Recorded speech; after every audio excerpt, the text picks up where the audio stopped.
ايوه، مجتمعين الاخوان، مجتمعين عند اخونا يلي بده كمان مشاري. بكل شيء عاملين لي انتم تاقعين لي على مشاري. اوكي، تنشوف هذا شو شغله بالمشاري. الله يجيرنا ما يكون ما يخبص مثل البقيه. شكله ويسكي. كمية النظافة من بداية المشهد انه حطت ايده بالكاسة. نظافة. تابع اخونا تابع. برافو لحد هلا كويس. حليم.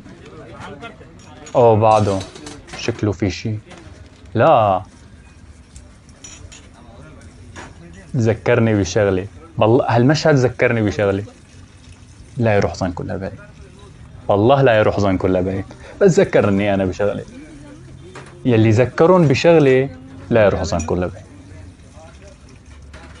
خبرة.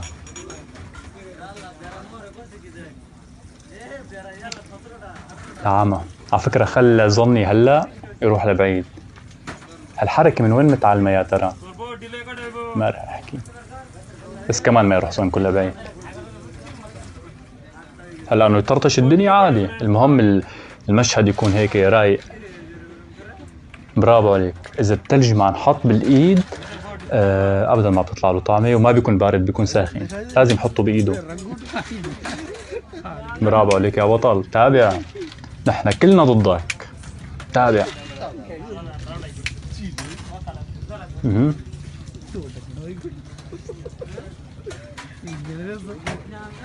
ابصر شو ما يفكر. الله، لازم حطوه هيك بشي مهرجان ولا اروع. حطوه هيك مع الاسد، بس ما رح اقول لكم الكمالي، خلوا الكمالي هيك بالمخيله تبعتكم. لازم لحمس لها الكاسه لحتى تطلع. اذا ما لحمس لها الكاسه ما بتطلع. وهي على فكره كان عم يلعب تمرين ترايسبس.